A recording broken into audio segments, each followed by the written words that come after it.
No, yeah, it's Thursday, y'all. It's Thursday. It's Friday you know what that Eve. means? Excuse me, I don't know about Friday Eve. It's Thursday. That means Thursday night football. That means we're previewing week 5 of the NFL season. Got some NBA stuff to talk about. My man AI, Allen Iverson, made news. We'll discuss that. Jason Kidd is going to be in the house. And again, because it's Thursday, that means a beatdown is coming for this Thursday's You guest. don't believe that. No, there it is. Dan Orlovsky. You don't believe that. He wants some. Let him come get some. He knows better. Nice suit, by the way. Thank you. Suit. That's about the only nice thing I got to say. I almost about didn't you wear today. the tie because I got the blue buttons underneath. But I said, you know what? Whatever. I'm on with respectful young man, Stephen A. Let me wear the tie. I got a surprise for you, Dan Orlovsky. Come on. I got a surprise for you. You in trouble, brother. You think you're the only one? Roll the tape.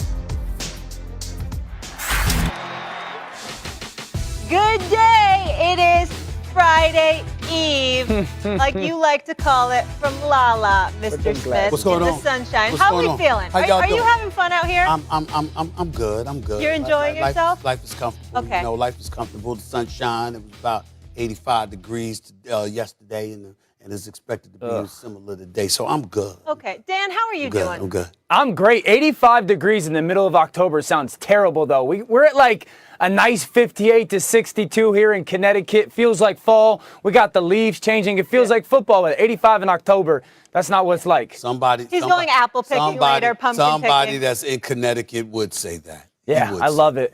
My home state. Yeah, That's you where know my it, heart Miles. is, though. You know it. I know. No, I do love it. But Are y'all interested in going back? But You my, interested to go back? but my tan is real nice. That's right. All right, let's keep going. Stephen A., you cannot complain about this Thursday night football matchup, sir. We got the 3-1 Rams facing the 2-2 Seahawks. Matthew Stafford looking to bounce back after the loss to the Chargers. Seattle trying to build on their momentum after taking down the Niners.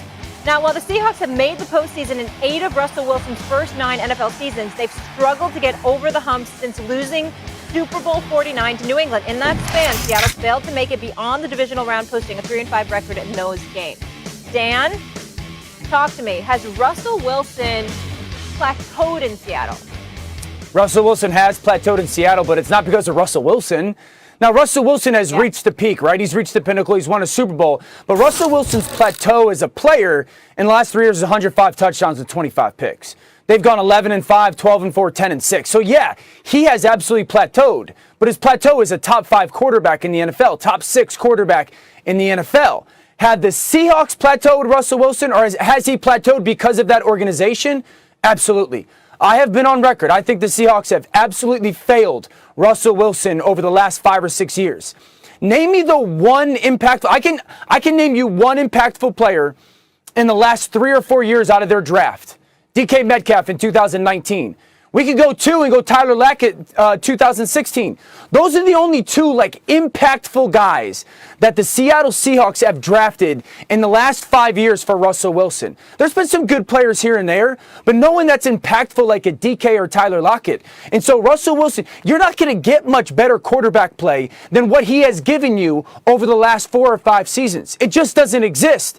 And the fact that they've been a really good team, but not great, not NFC Championship, not Super Bowl appearance great, yes, he's plateaued there. And I think it's a realistic question. We heard the conversation this offseason that he was unhappy about some stuff.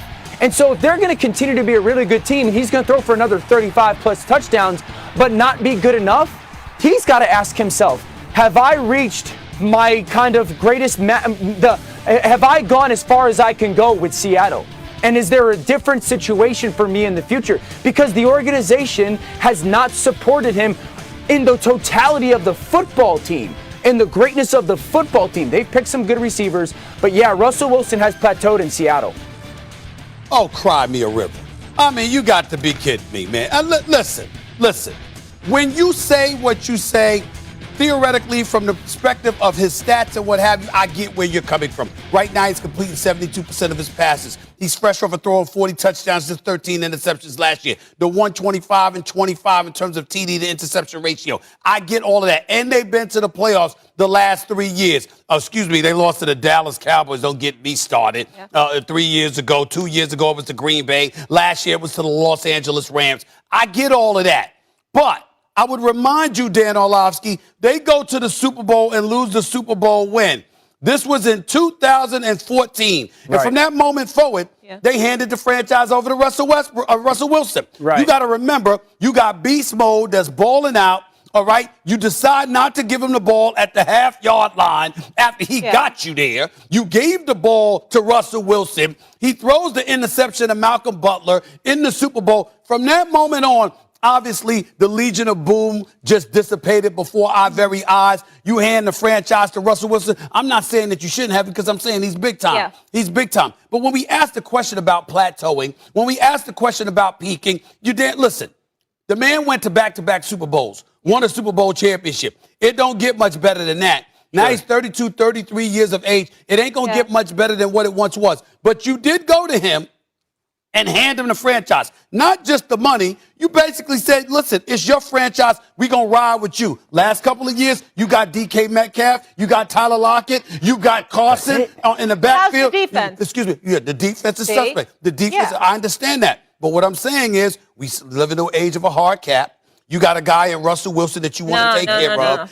I'm saying yes, Molly. The fact is, we could say what we say about Russell Wilson with Seattle, we could say about a lot of other dudes. We've had conversations about Aaron Rodgers. Who's been going off about Aaron Rodgers and the lack of support that he's had for years? I got news for you. Seattle, at times, their defense looked better than Green Bay's. We weren't saying that about Aaron Rodgers. We didn't let him off the hook. So why would we do that for Russell Wilson? But Russell Wilson has 9 pass TDs, 0 interceptions. Stephen A., their team has the worst time of possession in the NFL. Talk to they him, haven't Molly. even had the ball to do anything. Talk to him. Excuse me. They're 2-2.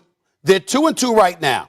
You are the franchise quarterback. I'm not saying everything is on you, but most of it is going to be. When you make the noise that you made in the offseason, when you sit up there and you look at Pete Carroll and you talk to him about buffering your offensive line, that's what the conversation was. We didn't hear Russell Wilson say anything about that defense. We didn't hear him saying anything about making sure you buffer us on the offensive side of the ball by making sure everything else is taken care of. He wanted to take care of himself. I'm not knocking him because if you're the quarterback and you behind center, Dan Orlovsky, I certainly don't mind, and I have no problem with you saying, excuse me, protect me, damn it, I'm getting beat up here. Sure. I get all of that. But all of these other things that we want to bring up, Russell Wilson had an opportunity to bring that up. All he brought up was the offensive line. That's all he said anything about. That's it. Am I lying about that? No, this offseason, that was, but he said he wanted more impact or input when it came to player acquisition. Yes, it was very much so focused on the offensive line. This is where you're wrong because you make the comment, Stephen A., of they gave him the organization once they decided to pay him, as they should have, 100%.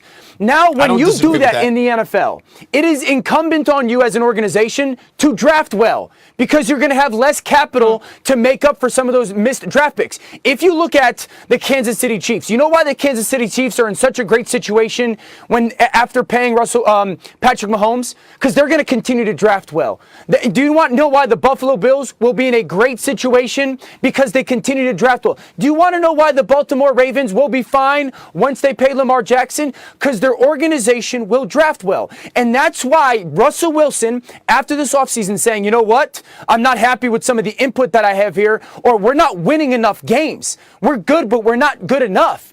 Because the organization decided, well, Russell, we'll pay you all this money. I'm not going to say decided, but they paid him all that money, but then they have failed to do the number one job. The number one job once you pay your quarterback is you better hit on your draft picks. And they've hit twice in the last 5, Stephen A. That's not going to cut it. And so a quarterback I'm not saying it would. I'm saying you can't let Russell Wilson off the hook in terms of his culpability and all of that. That's all I'm saying. But off the hook, Stephen A., he's thrown for 105 touchdowns and 20. This is what I think. I'm talking about the organization. I want to move on here. Sure. I think it's fair to hold it against him that he took the money, so maybe they can't get the people around him, but it's certainly not his play why they're losing. Dan, I want to ask you this. Which quarterback would you rather have, though? Because obviously they're playing the Rams tonight, a great Thursday night football matchup. Would you rather have Russell Wilson, Dan, because you're really making a strong case for Wilson. So I'm assuming you're going to go Wilson, or are you going to go Detroit? Matthew Stafford. I'm going to go the Nina. He's in L.A. now, everyone. Yeah, I'm going Nina, Matthew Stafford. I think, Lord. Stephen A., Matthew Stafford right now. Matthew Stafford right now is the best version we've ever seen of him because he finally has a coach that knows what he does well. He's finally got the proper talent around him. He's finally got the team to support him. Was on that team? 11 touchdowns and 2 picks already. 1,200 plus yards. You're going to look at the Arizona game and get all freaked out about it. I'm not gonna. He's still an MVP candidate. He's still a top 5 MVP player right now. This dude's going to throw for over 5,000 yards this year and 35 touchdowns. Easily. This team's going to win. Targeting Cooper Kupp all the time. This team's going to win. He's going to win 11 or 12 games. They're going to be right in the thick of the playoff. If you had to ask me right now who I think is the best team in the NFC, I still think it's the Los Angeles Rams, even though of last week's game versus the Arizona Cardinals. I'll give you the number one reason why, outside of all those, the number one reason why I'll take Matthew out over Russell, and I love Russell. I just told you how great he is, all that. Give me the ball in the fourth quarter. Whether I'm down or tied or I got to make a play to win the game, I'll take number 9 over almost everybody in the NFL, and I'll take him over Russell Wilson. No one has more fourth quarter comebacks in the NFL. Actually, Tom Brady does, I believe. Tom Brady and Ben Roethlisberger, more fourth quarter comebacks since over the last 10 or 12 years in the NFL. Russell Wilson's got 8 less than Matthew Stafford. So if this game tonight comes down to the fourth quarter and I got to choose which guy I want, give me 9. Listen.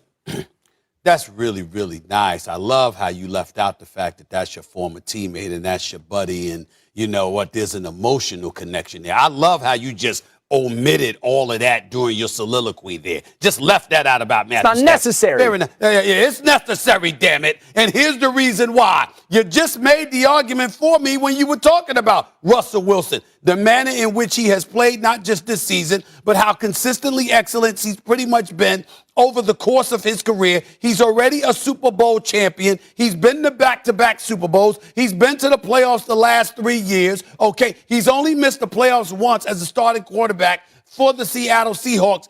And you're giving me a guy, albeit a former teammate of yours, your buddy, who has not won a playoff game in his entire 12-year career. Now, I understand. Believe me, it's the Detroit Lions organization. It's not Matthew Stafford. I know the brother has skills. I get all of that. But damn it, you still got to offer a donut on your resume. And I'm like, all I'm saying to you is this. Could you at least have the decency to let the man win a playoff game first? Could you do that? Stephen, I mean, could we trickle through this season? Could we trickle through this season, get to the postseason, and then say, yo, Matthew Stafford, okay, I believe in you, but you got to at least win a playoff game first before you're going to put him above Russell Wilson. Could you do that?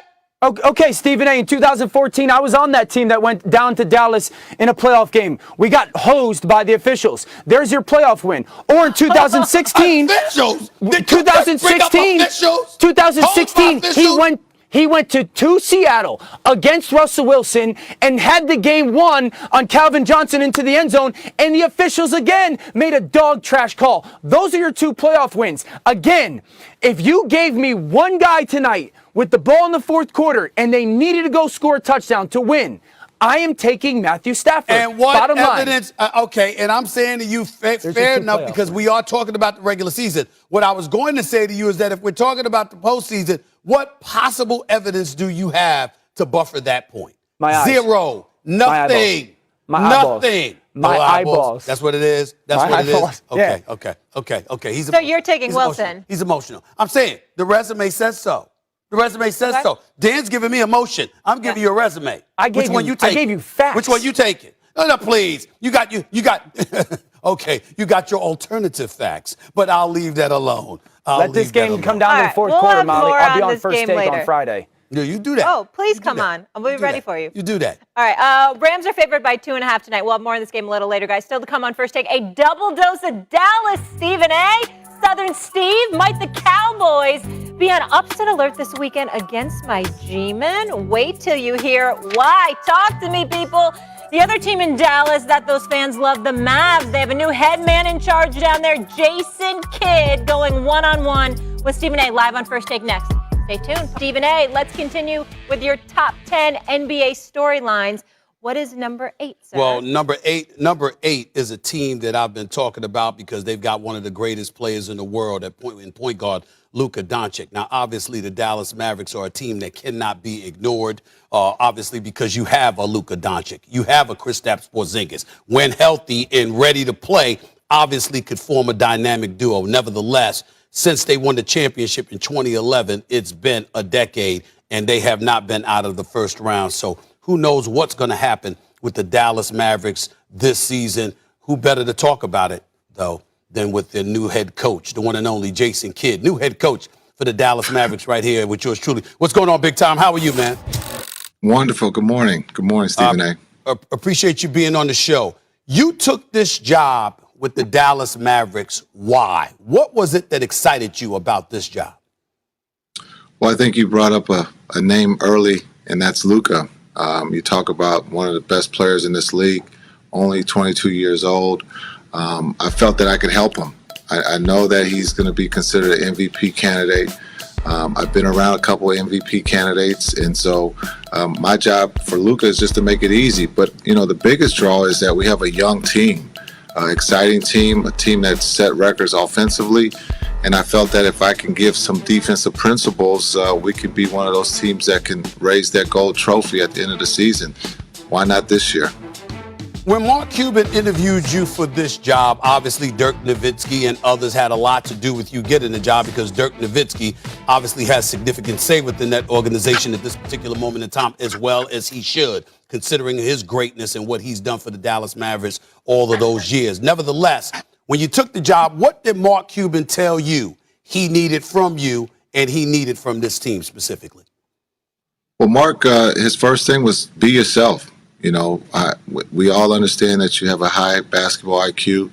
You understand what it takes to win, and you understand what it takes, what it means to work. And so he's been great. I've played for Mark, won a championship, and so I understand that he's competitive. He wants to win. And so, but he also understands that we all have to work and do our part. And so that was the first conversation that we have had in understanding that it's really simple. Be in the gym, make guys better, and have fun doing it. Bottom line is you're the new head coach. You got a new president of basketball operations in Nico Harrison, who I know very, very well and expect to do a tremendous job now that you've replaced Rick Carlisle. He's obviously replaced Don Nelson.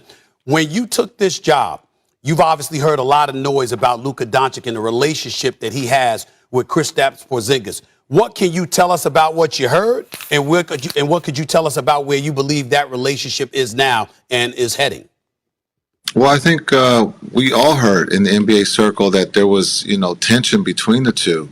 But I would have to say that's fake news. I think they both want to compete. I think they really want to compete. There were some other issues that I thought they did a great job of keeping in-house. It had nothing to do with those two. And so I'm excited. I think the relationship between the two of them is at a high level. They're basketball players who want to compete and who, they want to win. And for a coach, I have to put them in that position to be successful. But I think their relationship is great. Other issues like what? Because when we look at these two guys, we know that Doncic is a star. We know that he's a stud. And we had a lot of expectations for Porzingis, primarily due to the health, obviously, that interfered with a lot of it. But what else about Kristaps Porzingis is missing or was missing that is going to be alleviated now? Well, I think just being a basketball player. I think in the past system, he was, limited to doing a couple things. I want KP to be a basketball player. When you saw him in New York, he was a basketball player. He wasn't limited to just shooting threes. I really believe that we can play through him in the post, play through him in the mid-range, and play basketball. Those points count. And I think he has a skill set at 7'3" to be able to deliver that. And so I'm excited to be able to see him be himself and not be limited to just shooting threes. Now, Coach, you've had a lot of experiences yourself. You were in Brooklyn, you were in Milwaukee. Things didn't work out there. But I was very happy that you got this job. I felt you deserved it. I felt you paid your dues. And obviously, you're one of the great basketball minds that exist in this game. Where do you feel you are and where your growth spurt has taken place in order for you to warrant this position as being the new head coach of the Dallas Mavericks? What's different about you now compared to what you were when you were in Brooklyn and Milwaukee as a head coach? Well, I think the biggest difference is, I went straight from playing to becoming a head coach and responsible for 15 players. I think 2 or 3 of those players are going to be Hall of Famers in Brooklyn. And so just understanding what it meant, the responsibility of 15 guys. As a player, as a point guard, you're responsible for 4 guys on the floor and yourself. And there's a big difference between that. And so going through that, I was very fortunate to have those older players in Brooklyn. And then when I got to Milwaukee, they were on the heels of just winning 14 games. I thought I brought what it meant and how hard it is to win in this league, and shared that they had to work hard, and we built a great foundation in Milwaukee. People always say that it didn't work out well. I think it worked out great because I taught those young guys what it meant to be a pro, what it meant to work, and Giannis turned out to be an MVP. Chris turned out to be an all-star. And so I look at it differently in a positive way, and now I can share that experience here in Dallas.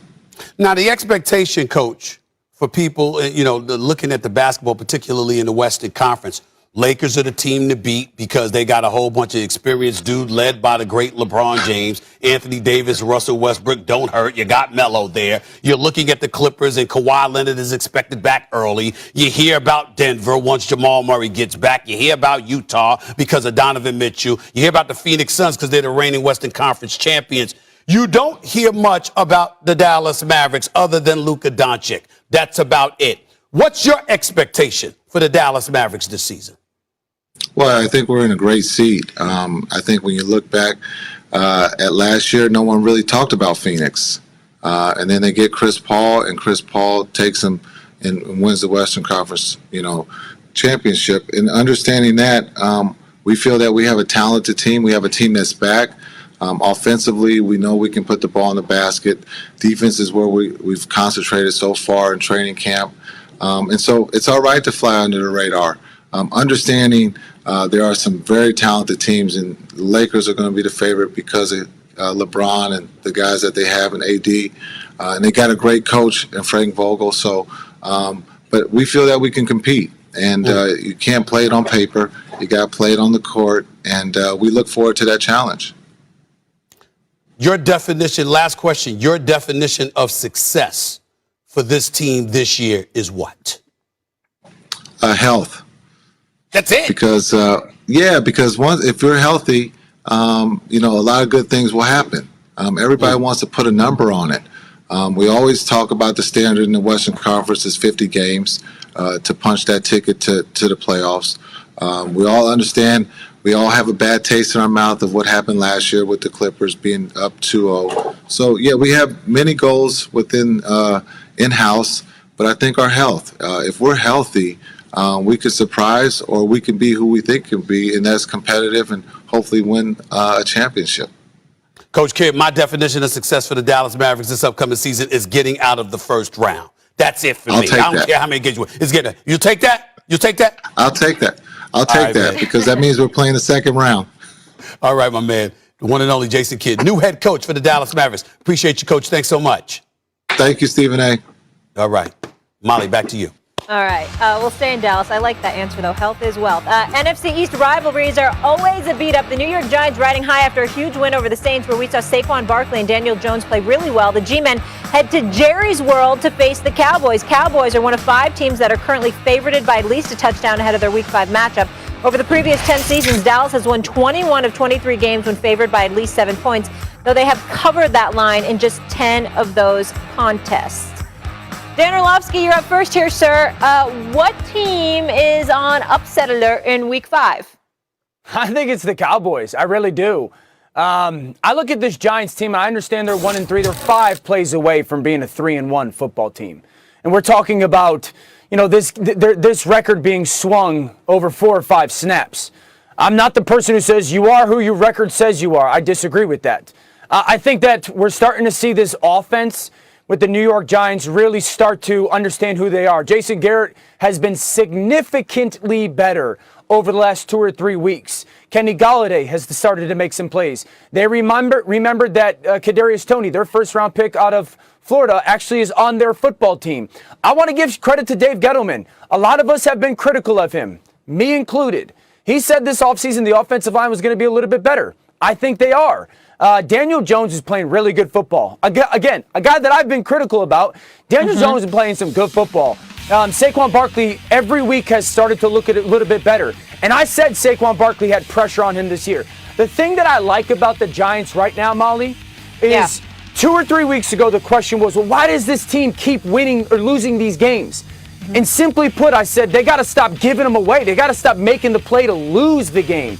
And somebody is going to have to step up, these young players, and go, no, it's not going to be like this anymore around here. And I'm going to make the play. And this is the play right here. Look at Saquon's emotion. He knows how big a deal that was. And you're starting to see a team that says, we're done losing these games. We're done giving these games away. Now, the Cowboys are very good. I think the Giants have to match their physicality defensively. I think they got to keep the ball in front of them. They got to communicate when Dallas changes their tempo offensively. And if Dallas is going to keep playing their man-to-man coverage, Galladay's got to play big. Shep's got to be healthy. Kadarius Toney's going to have to be good. Saquon's going to have to be special. I'm not going to say it's easy, but I think the Giants are better than the nation, or kind of has the viewpoint of them, and they have the kind of the makeup to go down to Dallas and win that game. You know what? I like that. I like the fact that Dan picked that, but I'm going to tell you something right now. I don't know if this qualifies as an upset because Buffalo has a better record than Kansas City. But I'm kind of thinking about Buffalo going into KC and knocking on Patrick Mahomes. I'll take that and as the an Kansas upset. City Chiefs. Yeah. I think that would be an upset, considering what we witnessed in the postseason, where Kansas City handed it to Buffalo. I think Buffalo's better.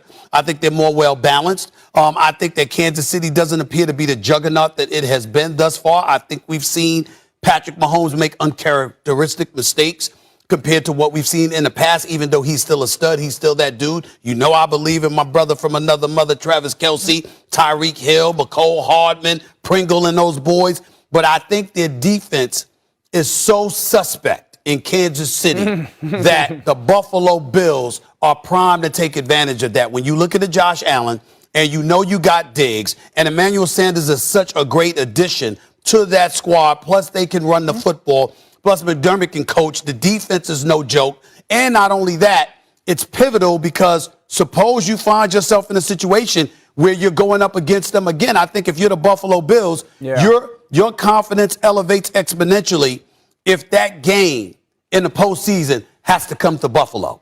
If you're playing in Buffalo instead of having to go to Kansas City, I think that is a game that they would be ready for. I think they're aching for that opportunity. And there's no better way to get the advantage for home field than to win a head-to-head matchup in the regular season. Yeah. And that's where I'm at with Buffalo. I'm thinking Buffalo, Kansas City. Again, Kansas City has the worse record than Buffalo. They're 2-2. Buffalo's 3-1. But we all know how we feel about Kansas City, the two-time reigning AFC champions. I think Buffalo qualifies as an upset. I think they may pull it off this weekend. Yeah, Dan, I know you're really high on Buffalo as a team. Yeah, I would say that Buffalo's the best team in football right now, in all of the NFL, because I think they're the most complete team in all of the NFL. Their defense is very, very good, and Josh Allen has really started to make those plays. I would say, Stephen A., because I think it's a good point, and I would say the way if the Bills win this game would be the most concerning thing, because if they go and hang 40-plus on this defense, then because we've had this question around the Chiefs of, are you concerned about their defense? And I've kind of held off a little bit because I'm such a believer in Tyrann Mathieu. And, like, if he's on the defense, I feel that they'll be okay. But if they go get 40 hung on them, then it becomes a legit concern. I'll throw another game out there that's got my attention, Molly, that I think has got at least the potential to be a really good game. The Bengals and the Packers. Yes. I think that Jair Alexander being out for Green Bay is an enormous deal. If T. Higgins plays for Cincinnati, we're going to get into that one too. Yeah, I think it's just got there's a chance for it. Yep. But before we wrap it up really quick though, Dan, because you know it's my personal agenda and I love, talking football, especially with you. Let's go back to my Giants real quick, because we had talked about this in the past, and you said you thought Daniel Jones could be a good quarterback, solid quarterback, right? But you weren't too high on him, and I was just looking at the stats. Obviously, he threw over 400 yards the last game, and he has the best completion percentage on passes thrown 15-plus yards downfield. Pretty impressive there. Do you think the ceiling is actually higher than you initially thought from what you've been seeing the past couple weeks? Yeah, I would give him that. I would think that I've always felt that Daniel Jones could be very similar to a Kirk Cousins type of player. That is just going to be a solid guy, 12 to 15 in the quarterback world. And if the good offensive line and good skill and really good play caller, he could enter into a top 10 conversation. Yeah. But I've got to be honest. Like I've been very impressed with him over the last 3 weeks. The way that you mentioned him pushing the ball downfield, he's always been really accurate. That's always been his great thing. I remember doing a breakdown of him the morning after he got drafted. This is his superpower: anticipation and accuracy. But I think the difference for me that I'm appreciating about him is the aggression. Like he's playing with supreme confidence with the football. And the difference between Daniel Jones in the last 3 weeks in comparison to any moment in his career, he has not once been careless with the football. So, Molly, if he's going to do that, if he's going to continue to play that way and not be careless with the football, then yes, he's got a higher, I guess, ceiling, we'll phrase it. Than you expected. Than I thought. Well, he did throw one interception against New Orleans, but that's neither here nor there. He's completed 68, and 70% of his passes over the last 3 weeks. The only thing that I have to say other than that is, what do you mean you love talking football with Dan Orlovsky, Molly? What about me? What about me? Am I chopped liver here? This is what I actually meant. This is what I actually meant to say, because he played the quarterback position. That's why. I'm just saying. I love talking all things with you, Stephen A. I just think it's another excuse to try to give Dan and somebody else more love than me. That's all I'm saying. Don't be insecure. Why? Molly, you would have thought after 20 years on television he'd have thicker skin than this. I know. You know what, he just man? Wants to be loved. I'm gonna get you. I'm gonna get you. Keep I tell you what, I tell you, man. Fame, it's an addictive drug. I'll tell you. Doubt. All right. All right. We'll leave it there. Dallas is favored by 7, but he's going to have to continue to be careful with the football because we know Dallas has been good in takeaways, leading the league in that. Okay, guys. When we come back here on First Take, Matt Nagy finally makes the decision that everyone else knew was coming. Justin Fields, the starter moving forward. That discussed shortly. Plus, Dan, you just talked about it. This Sunday, it's Packers versus the Bengals. Does Joe Burrow have an Aaron Rodgers-like ceiling for his career? Someone on this show is going to say yes. Stick around for that. Well, this is becoming a weekly announcement. Stop me if you've heard this before. Matt Nagy names his starter again. And the winner this week of the Bears starting quarterback position is Justin Fields. Here's Nagy. I think after this past weekend with Justin and the growth that we saw, it really, the discussions that we had was to be able to go this direction. We had our plan with Andy in developing Justin. I think that for me, I knew it came with the territory. And all we wanted to do was do everything we can to do what's best for this team. But definitely a little bit of surprise. I'm not just gonna be complacent with where I'm at. I'm gonna continue to grow, continue to get better, and just try to work hard each and every day to get wins on Sundays. Well, Dan, this is starting to feel like Groundhog Day. Here we go, y'all. I'm doing this for the people in Chicago. Yep. Did Matt Nagy make the right decision? Yes, but he's 3 months too late. And, if he makes this decision at the beginning of August and said, okay, we traded up to go get this young man, he's going to be our quarterback. The reality is that Justin Fields has missed out on hundreds of reps. Justin Fields did not take reps with the number ones in training camp. Justin Fields did not get reps with the starters in preseason games. Now, this is going to be his third start, and everyone is going to think, well, this is Justin Fields' third start. No, it's not. This is technically his third preseason game. He's missed out on so much time within his development.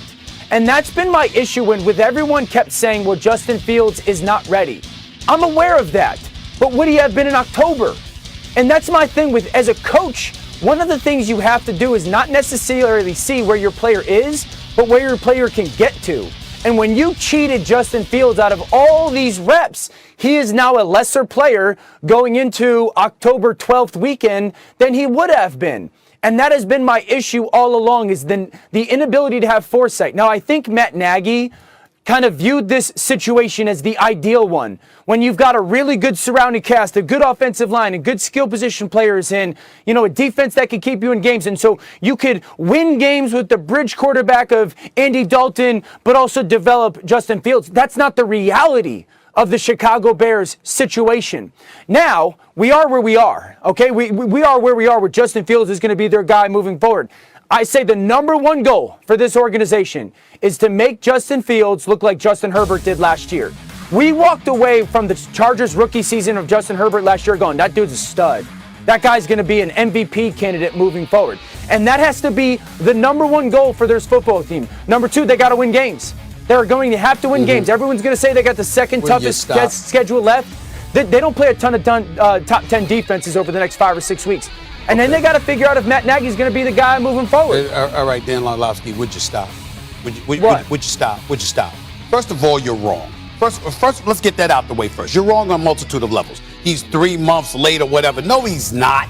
He's No, he's not. He's a couple of weeks late. Okay, that's number one. Number two, you yourself have to admit, because you came on the air last week when he got shellacked, okay, by the Cleveland Browns, because there was somebody who never played football. All right, just a little old reporter from for all of these years, New York Daily News, Philadelphia Inquirer, and then obviously for CNN, Fox Sports, ESPN. Get the whole resume out. That would be me. That would be me. Wikipedia page? I was the guy.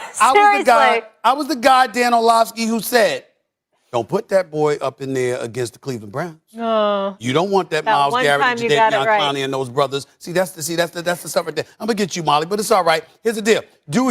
I was saying to y'all, he's going to get slaughtered. What happens? He gets 9 sacks. 9 sacks against him. Myles Garrett gets about 4. Jadeveon Clowney gets 2.5.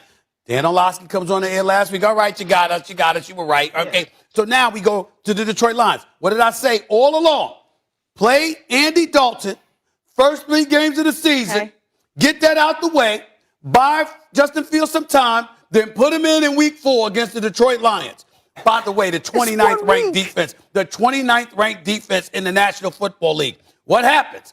He shows up after looking horrible because he was getting slaughtered because he got no protection whatsoever, not just from with his offense protecting him, but with Matt Nagy's play calling. Okay, he goes up against Detroit. Lo and behold, what happens? Yeah. He looks relatively decent. Wow. They win 24-14. They're going up against a team with a rookie coach in Campbell. Not really a rookie's coach before, but damn it, he might as well be a doing a good job.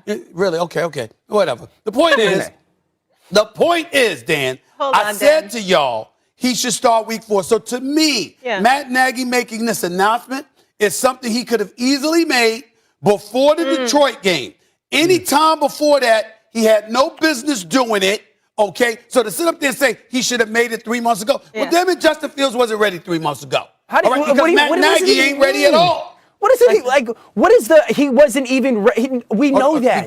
Because I'm taking into account Matt Nagy. And instead of, look, Dan Orlovsky, do you remember what you said about Matt Nagy after the Cleveland Browns game? Absolutely. You talked about how it was criminal he did to Justin Fields, okay? So we're not just looking at Justin Fields' talent. We're looking at Matt Nagy, the coach. So, the play call at the time. And some of the things that he was doing and wasn't doing. Didn't get him out of the pocket, didn't move him, didn't do anything with him. Left him there as a stationary target to get slaughtered. We brought all of that up.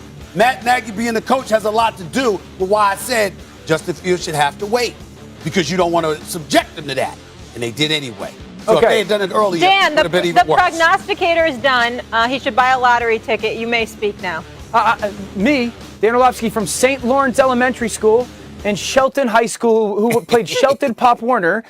Listen, Stephen A., I get it, the whole not ready thing. But that is my exact point. No, he was not ready in August. You want him to be ready in October and November. The only way to get ready, or as close to being ready as possible, in today's NFL, with the rules that we have and the schemes that have come into the NFL, is to play these young men and let them go. Here's my question to you, Stephen A. Because here's my question to you, because you don't want him to play against the Cleveland Browns. You watch the Raiders play this year? Is it okay if he plays against the Raiders defensive line this week? Or is it okay that in 3 weeks he plays against that Tampa Bay Buccaneer defensive line with Sue and JPP and Shaq Barrett? Or in 5 weeks when they got to play your Steelers? Is it okay if he plays against them? No. This is the big boys. It's the NFL, man. But you're not representing my argument properly. You said don't play against the Browns.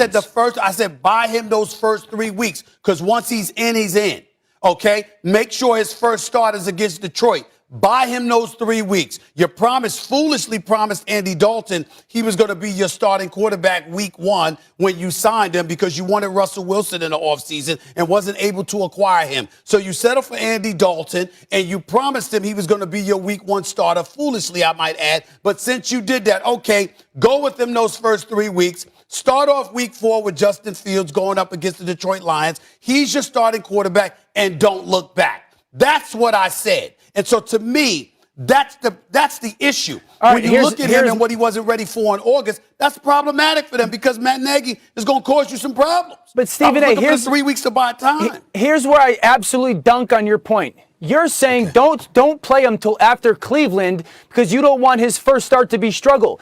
The Bears played him against Cleveland. It was a disaster. He comes back the next week and looks really good. So obviously, playing against Cleveland and it being a disaster had very little to no impact on his ability to play against Detroit. So the whole theory of not playing him against the Browns because you didn't want to have some negative process for him or him to have his first start and it to go really poorly actually had no bearing on his performance against the Detroit Lions. Well, first of all, that's hindsight. Secondly, and more importantly, looking ahead, I saw the Rams, the Bengals, and the Cleveland Browns. And I said, okay, wait a minute. Let's see what Andy Dalton does. Give him that time. Let him come in week 4 of the season and then move forward from there. It wasn't just Cleveland. I was saying the Rams, Bengals, Cleveland. First 3 games, buy him that time to get him ready for his NFL career because once you put him in, you don't look back. Matt Nagy put him in against Cleveland and then walked around all apprehensive about whether he was going to start him against the Detroit Lions, which everybody was lamenting made no sense. Stephen A., respectfully, I understand where you're coming from, but 4 out of his next 5 games against the Raiders defensive line, the Bucs defensive line, San Francisco's. So, again, this is the NFL. A lot of teams have good defensive lines. And I like the fact that week 1 against Cleveland for him starting-wise was a mess, and they changed it. I will say 2 things. This move should also coincide with Matt Nagy making the firm announcement that Bill Lazor is the offensive coordinator, that he is going to be the play caller, that he is taking control, and Matt Nagy is just going to be the head coach. Because I think this is a little bit of a prove yourself 12-week period for Matt Nagy. And if Justin Fields does not look fantastic, or at least the development of him does not look fantastic, then again, I think the Bears as an organization have to go find the right guy to steward Justin Fields' career moving forward. Yeah. Let me just say the schedule is really tough. The next 5 games, Vegas, Green Bay, Tampa, San Francisco, and then Pittsburgh's defense. I'm looking at all of that, which is why I had no problem with saying he should come in week 4. And Bill Lazor, listen, let's keep an eye on him. They were the 20th ranked offense last year, okay? They're 31st right now, or 30th right now. Mm-hmm. The 2 years in Cincinnati prior to that, their offense was ranked 31 and 30 in yards. Bill Lazor was that offensive coordinator. So I'm just saying, let's not act like he's a savior. He's got something to prove, too. We'll see. Yeah. All right, guys, we'll keep it moving. Still to come on First Take, Dan has a man crush on a guy named Joe Burrow. In his game, we all know this. Is he willing to say Burrow's career can reach Aaron Rodgers' status? They play this weekend. Plus, 2 of the greatest to ever do it in their respective sports. The answer in Megatron. It was just weeks ago that the 2022 Pro Football Hall of Fame nominees were announced. That star-studded list includes first-time nominees like Steve Smith and Andre Johnson, plus 9 returning finalists, including former Minnesota Viking great Jared Allen. Jared Allen reached out to First Take and had this to say. Gentlemen, listen up. Hey, First Take, Jared Allen here on behalf of the Modern Era nominees for the Hall of Fame class of 2022. Stephen A., I got your text message. What is the best play of my career? Well, I'd probably say a home game against the Lions. And you know what? I don't know if it was the best play of my career, but it definitely was the most memorable and arguably the most funny play I've ever been a part of. I ran you're their co-host out the back of the end zone for a sack safety. I'm sure you've seen the play. I mean, it's only been replayed about a couple thousand times. So there's my answer. Hope you guys have a great show. Really? Yes. Really? Yes. Jared Allen, thank you, my brother. Jared Allen, you're dead to me. Congratulations. well-deserved honors, but I really I hope you don't appreciate get you in. showing me that I hope kind of Jared love. Allen. I hope he doesn't get in. I hope he doesn't get in. He I hope he is. doesn't get in after going that. in. He's going in. I'm sorry. You called him? I get you. You Yes, reached I out did. to him for that? Yes, I did. All right, noted. Yes, I did. I told you. Noted. I would get Dan, I'm telling you, that. this man, I he told doesn't you. forget. I told you I would get you, and I got more. You keep messing with me. He comes for I got more, revenge. Dan Orlovsky. I got more. Just so keep you messing know, with me now. Just so you know, there's lines that we can't cross. I obviously struggled with that in that game, but you just crossed one of them. That's right. And I got you noted. By the way, I'm not even sure that end zone was 10 yards. I'm not even for sure. It very easily could have been 9. I will give you this much though. You are a slim dude. And that was a big boy running after you. I mean, that was almost the equivalent of Damian Woody. Oh, we got to play it twice? I mean, I'm just saying. I'm just saying. I mean, look at how big Jared Allen is. Yeah. And by the way, your offensive lineman did you no favors. Zero. Zero. I mean, just did you no favors at all. Stephen A. Let me let you in on a little bit even a greater detail of this play, right? So that's my first start. That was in the 2008 season. Right. We lost. A safety is worth 2 points. Yes. We lost that game 12-10. Yes. And in that season, we went 0-16. Oh, Lord. Think about that. That was his first start. Listen. You're kind of hard on him. No. See, that's the problem. That's the problem right there. I'm trying to get back at him, and now I feel bad. Yeah. Now I feel bad. Listen to me. He has a heart. I'm sorry, Dan. America, It won't happen again. he's not the Tin Man. He has a heart. Listen. We are going. Yes. I'm going to stop with the prank. I'm sorry, The Dan. prank's I'm over? sorry. I love my Dan, man, is Dan it over Orlovsky. for you? I love my man, Dan Orlovsky. I'm going to let it go. All right. I'm going to let it go. Does Let's move on. Does it look like this bothers me? Does it look like I'm offended? This is 13 years ago. I'm good. I like laughing at it. I had an afro then. All right. I don't know about that with this 5 head. I don't know Shout about to that. Jared Allen. Congrats to him on the nomination. Battle of 3-1 teams. When the Packers travel to Cincy, it'll be that bad man, the former MVP Aaron Rodgers versus the up-and-coming Joe Burrow. Burrow, who just in his second year is coming off an impressive performance on Thursday Night Football. Dan, I'll start with you on this one.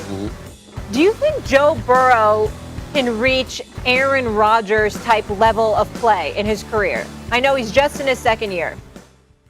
Absolutely not. And I love Joe Burrow. Aaron Rodgers is one of the best players at that position we have ever seen. I was drafted the same year, Aaron. I played against Aaron way too many times. He's one of the most talented throwers of the football ever. Joe does not have that. I love Joe, but Aaron Rodgers has done stuff with the football. He's a mutant. I posted a play this week, a throw that he had this past weekend, that is just ungodly. And Joe doesn't have that in his game. Aaron is the originator of the no-look pass. Matthew Stafford was one of Patrick Mahomes did not originate it. Aaron Rodgers and Matthew Stafford essentially did. I love Joe. I think Joe can win a Super Bowl. I think that Bengals can win. Look at that throw. It's just outrageous. I think Joe can win a Super Bowl. This throw is the one that is a mutant, though.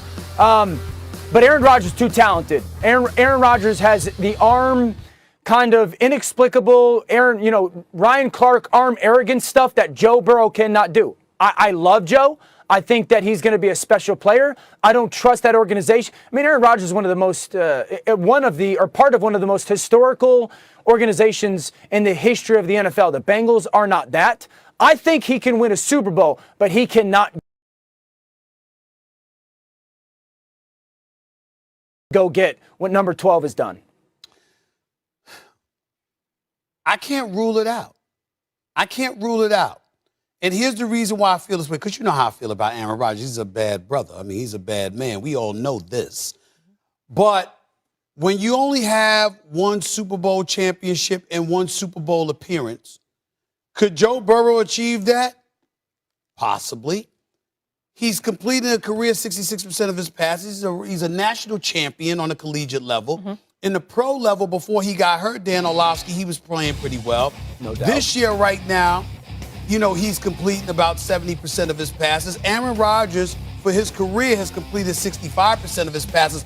I know we look at some of the passes that he has thrown and how gifted he is, but I think when you take into account, Dan, and I'll defer to you because I'm being very serious here, but my mindset is when we consider the lax in rules that has that has really contaminated the defensive side of the ball in the National Football League and what defenses are subjected to, and as a result, what quarterbacks are allowed to do because of the excessive nature in which they're protected in today's day and age. I think when all is said and done, I'm talking about Joe Burrow's career, I don't think you'll find people reminiscing about and really, really comparing guys like that while taking all of those things into consideration that I just pointed out. All they'll look at is numbers, and the numbers are potentially could be very, very comparable to what we've seen Aaron Rodgers do. Those of us who've seen Aaron Rodgers with our human eyes, we recognize the fact that this is a once-in-a-generation kind of talent, and we understand that. But most people are not going to know that when all is said and done. Dan, let me piggyback on what Stephen A. said, because at age 25, I did have research look up all the numbers. The win-loss record is the same through 14 starts. TD to interception ratio, Burrow's better. Pass yards, Burrow's better. Completion percentage, Burrow's better. QBR, Burrow's better. I think that's a little bit attached to the era. You know, Aaron's, I mean, Stephen A.'s point, we're 13 or 14 years removed from Aaron's first years as a starter. I think it's simply put for this is me. Can Joe Burrow reach Aaron Rodgers' ceiling in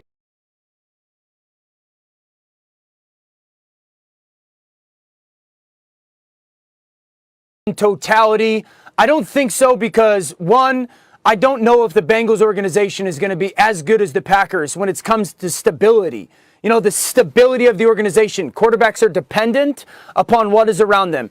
Number two, I think to realistically say that he can, it's got to be something physical. And my mind goes to, you guys remember the throw that he makes, Aaron Rodgers I'm talking about, in the Super Bowl against the Steelers to Greg Jennings on third down where it's thrown through a keyhole? I don't think Joe's got that arm velocity. Or the scramble against the Cowboys in the playoffs when he's going to the left and he throws that ball to maybe it's Jared Cook or someone. He just doesn't have that, and that would be the difference. Again, I love Joe, and I think he can. I think they can win this weekend, and I think he could be an absolute stud. If I had to take one young quarterback, I'm hard pressed not to take him. But we're talking about Aaron Rodgers, and we're talking about a guy strictly off of his play, because he's only won one Super Bowl, strictly off of his play that we put into, is this the most talented or one of the best to ever play the position? And he's only won one. I think that speaks to how great he is. And what my retort to all of that is, because I get where you're coming from and I'm with you, but that's because we're watching them both, and I get that. And we've seen Aaron Rodgers throughout his career, Dan, as well as, and people are seeing Joe Burrow now. But I remember I was driving the other day, Dan, and somebody was on the air, and I forgot who it was, and they were raving about how we never thought we'd see anybody better than Johnny Unitas. Well, damn it, I didn't see Johnny Unitas. I mean, I have no choice but to defer to the historians who've witnessed all of it and say, hey, look at what this guy did. You have no idea. And I'm talking about, for me, Dan, listen, man, I grew up, I watched Fran Tarkenton. Remember how he used to be able to scramble with that football? Yeah. You understand? I mean, when we talk about Joe Montana and his Super Bowl championships, I remember one Terry Bradshaw winning 4 Super Bowl titles.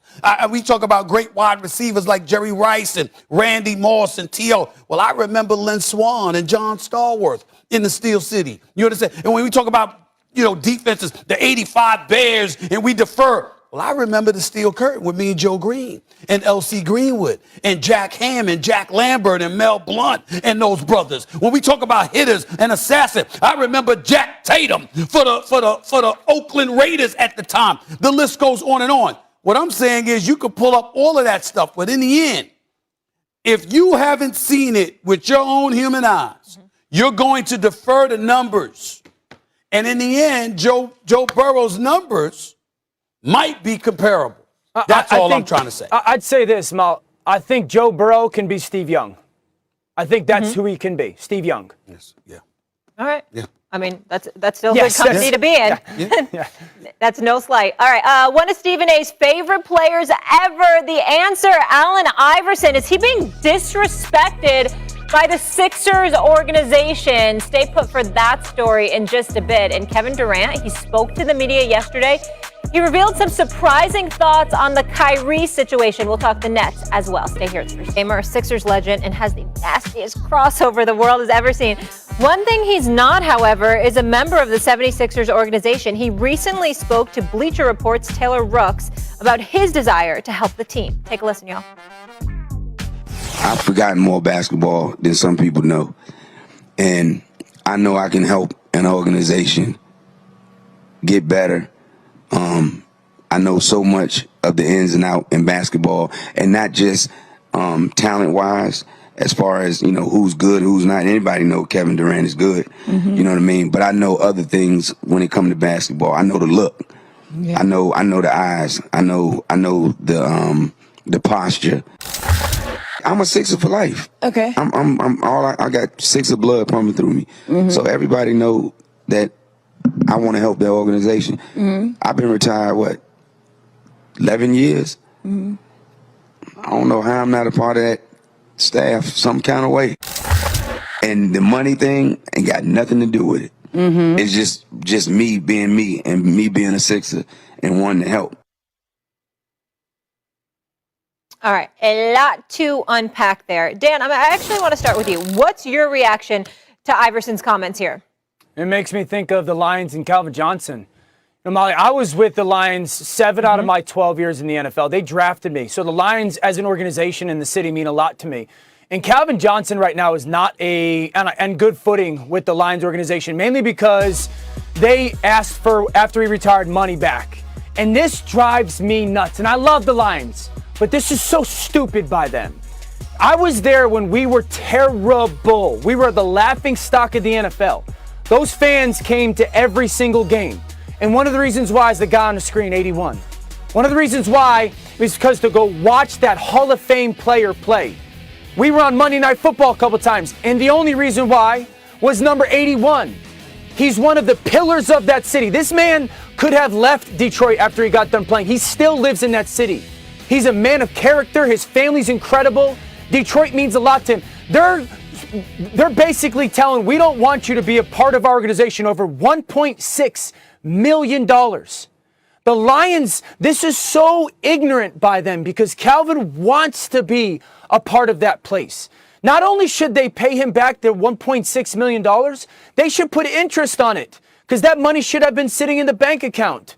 They should go to Calvin and go, whatever we need to do, you need to be a part of our organization. No, there's no side job, Lions. There's no community service that he should have to do. There's no appearances that he should have to do. You guys have to make this right. Allen Iverson's right with Philadelphia, and Calvin Johnson is right with the Detroit Lions. You call him and go, what does it take to make sure? Listen, he's one of the faces of the franchise of the last 50 years. Barry Sanders and Calvin Johnson. The Lions should make this right. This is, in many ways, an embarrassment that one of the faces of your organization, the guy that gave you, I was in those locker rooms, this man gave that football organization everything that he had. The Lions owe it to their fans, they owe it to their organization, and they owe it to their players, and mainly Calvin Johnson. You call him, you send his money back to him, plus interest, and you go, what do you want? Because we want you as part of our organization. The Sixers need to do the same thing with AI. Appreciate your sentiments, Dan. Molly, Dan, I'm going to try to be as cool as I possibly can be in expressing this, and it's going to take me a little while, so bear with me. Anybody that knows anything about me in terms of covering the NBA knows that Allen Iverson is my man. I've covered him for the first 10 years of his career every day in Philadelphia. It's not a popular thing to say when you are a journalist or ultimately becomes a commentator and a pundit or whatever, but I love this brother. He's the little brother I never had. I'm the youngest of 6. And we're that tight. I have that level of love for him. And so anything that I say, it's important that I preface my comments by acknowledging that relationship that he and I have. We still talk all the time. He's watching now. Allen Iverson was not perfect. Allen Iverson came to practice late sometimes. Allen Iverson, in some people's eyes might have violated every dress code you can imagine. Allen Iverson, didn't always toe the line. He was a maverick.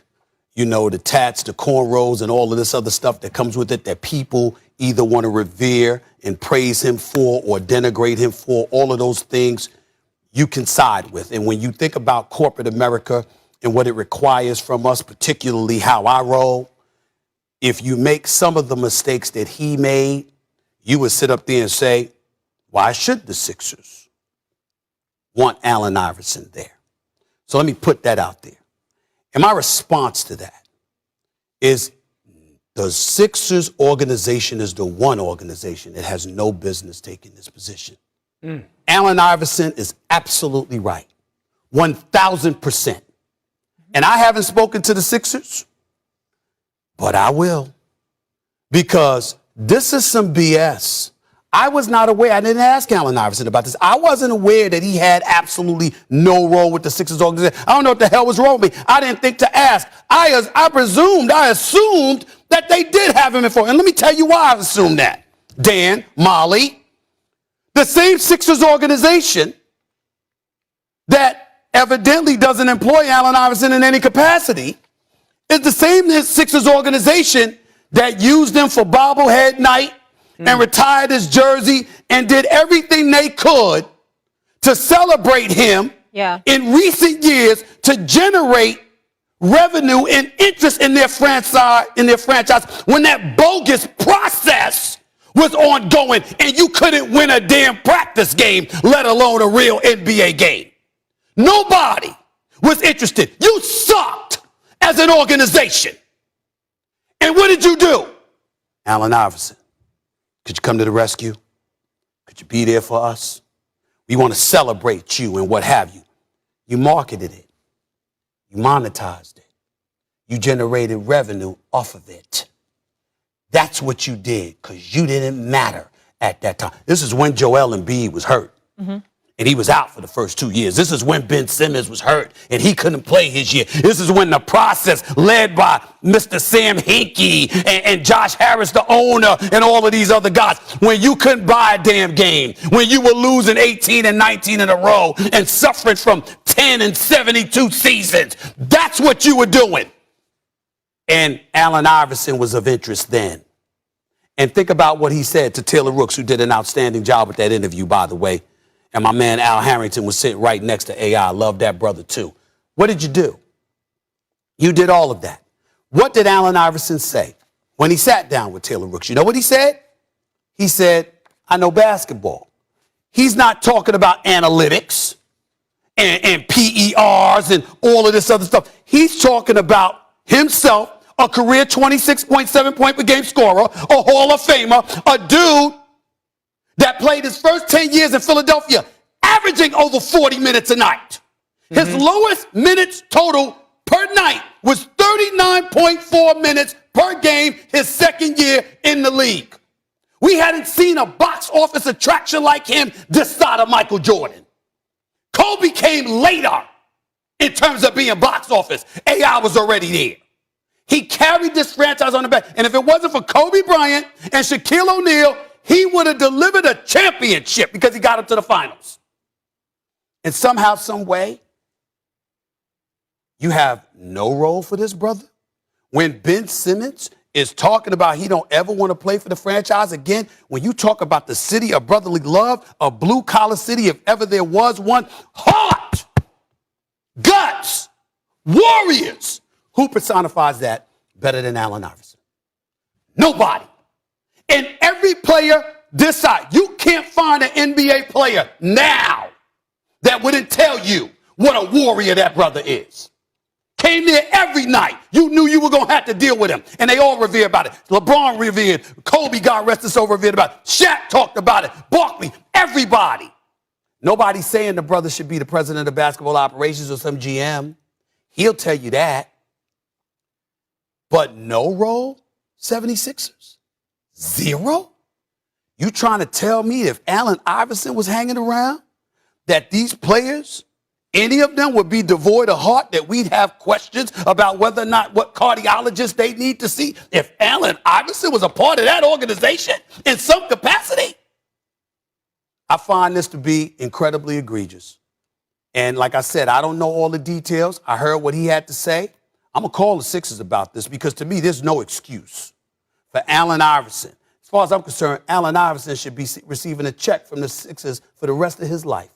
What he did for that franchise, how he carried them on his back, what money he generated for the Sixers franchise over those years. Allen Iverson should be receiving a check from the Philadelphia 76ers for the rest of his life. I don't give a damn you got him as a scout. I don't give a damn if you got him as a consultant. Whatever the case may be, he does know basketball. And let me tell you something. He could spot a soft brother that ain't got the heart to play basketball in a heartbeat. Yeah. He could peel that out in a second. He don't need analytics to do that. I'm going to stop right there because, again, I understand the brother ain't perfect. But nobody's perfect. But if you were thrown in jail at age 17 and sentenced to 3 5-year prison term sentences because of a mob that developed in a bowling alley when there was so much that was up in the air that was so questionable, and you nearly had your life ruined, okay?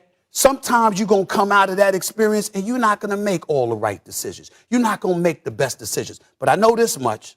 The brother went from incarceration to being a Hall of Famer.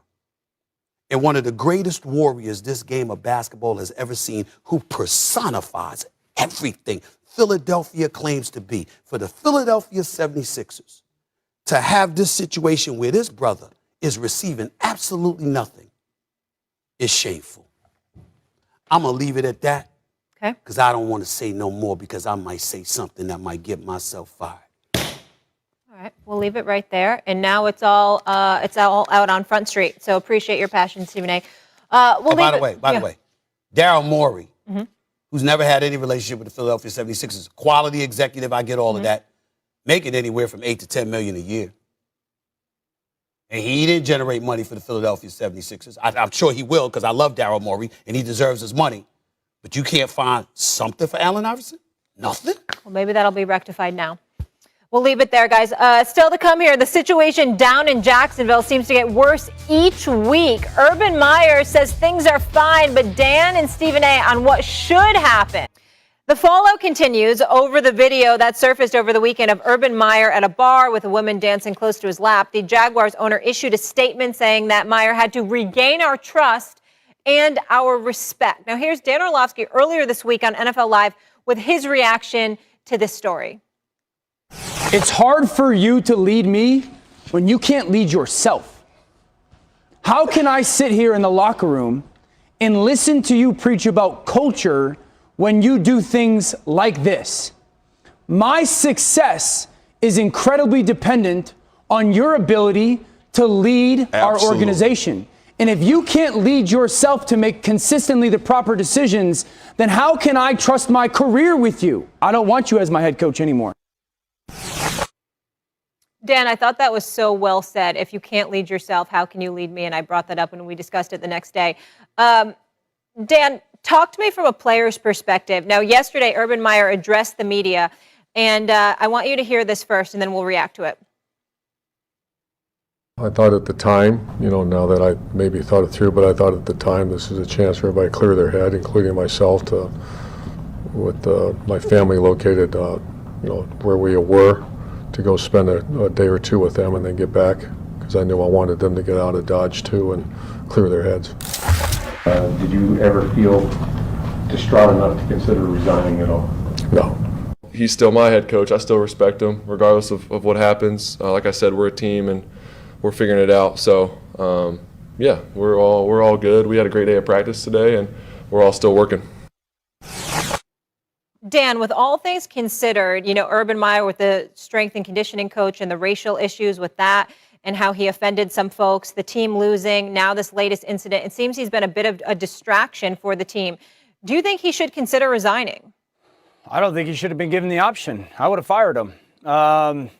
Listen, I wish he was as mature as Trevor Lawrence in his handling of that press conference.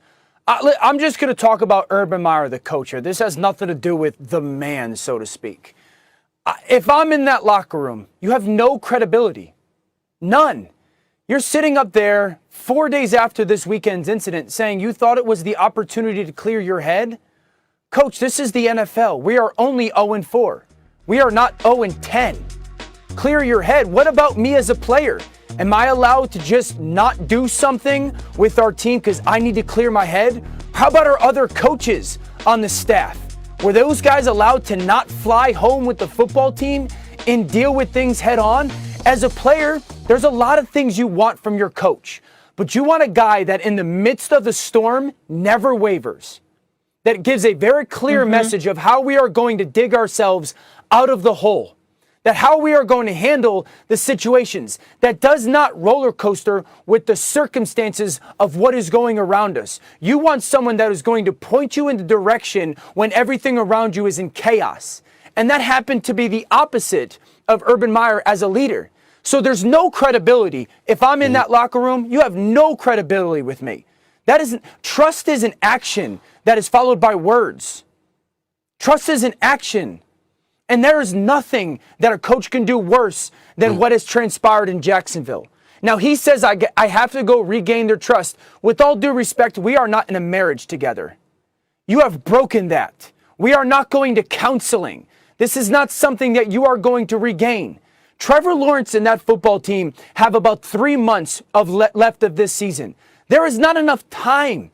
There's not enough intimate moments. There's not enough dirt digging for him to go and regain the trust of that football team. That football team, player-wise, will lead themselves moving forward. And the last thing I'll say is this. The most important draft pick they ever took was Trevor Lawrence. And the future of their organization is solely dependent on how good he performs over the next decade. You better have the right person, the right leader, and in charge of that kind of process. Dan, we got to go, so I'm not going to spend a lot of time on this because we got some stuff coming up about Kyrie Irving and the Brooklyn Nets and all of that stuff. But I'm going to say this to you. I think you're wrong. And I'll be honest with you. I mean, you're a human being and you're a good brother. I got to ask you a question, albeit rhetorically. People don't get to make mistakes. When you talk about Urban Meyer, and put me up on the split screen because I want to look at Darren Orlovsky when I'm saying this. Urban Meyer, the last 2 times he's coached football, was over 13 years, albeit on the collegiate level. Won a national championship in Florida and won 81% of his games. Won a couple of national championships at Ohio State, won 90% of his games. Even though he's done some questionable things, clearly winning football games, ain't a question about that. He knows what he's doing in regards to coaching the game of football. So when you bring up the fact that my success depends on you, well, there's no resume of Urban Meyer that shows that he can help a team win football games. Not yet. And the fact of the matter is, when you take that into consideration, now we transition to the personal. Urban Meyer messed up. Nobody is excusing his behavior, okay? And again, him having his hand on that woman's leg, that's for him to answer to his family and all of that other stuff, okay? That's a given. Right. Keyshawn pointed out how, well, you know what, you travel back with your team. Okay, well, you got to travel back with your team. He's 0-4. He wears every loss on his sleeve. This is new to him. The game was in Ohio. He owns a business in Ohio. So he went to that business, that establishment, and he went to see his grandkids. So while he was there, he transgressed, okay, in whatever he was doing, all right? My point is that you can excoriate him. You can sit up there and say you better than that. You can sit up there and look at him and say, look, man, you have this responsibility. You can do what Shad Khan, the owner for the Jaguars, did. Yeah. He lost our trust. He's got to gain it back. This better not happen again. But you and I have both seen people who have lost the trust of a fan base, of their team, even of their employer, and regained it. All I'm saying is it's not a period and an exclamation point that should be attached to Urban Meyer's resume off of this one incident. I think that's a bit excessive, Dan. And I know we got to go, so real quickly, my response would be, yes, you're allowed to make a mistake, but you're not allowed to have consistent mistakes, and you're not allowed to have repetitive behavior. To much is given, much is expected. There's 32 jobs like this in the world, and he has one of them. It's a high expectation level. I agree with that. Yeah, yeah, and I think of guys like Eric Bieniemy who would kill for this job and deserve a job like that. And well, I'm not talking about the repeated history. I'm just talking about this one incident, but I understand. Yeah, right. but it seems like it's a bit of a pattern with poor decision making. All right, tonight on Thursday Night Football, what a game we have. Seahawks-Rams, we'll get into that, but also Kyrie Irving, we'll be discussing that in just a bit. We've got some news on him. Kevin Durant has spoken on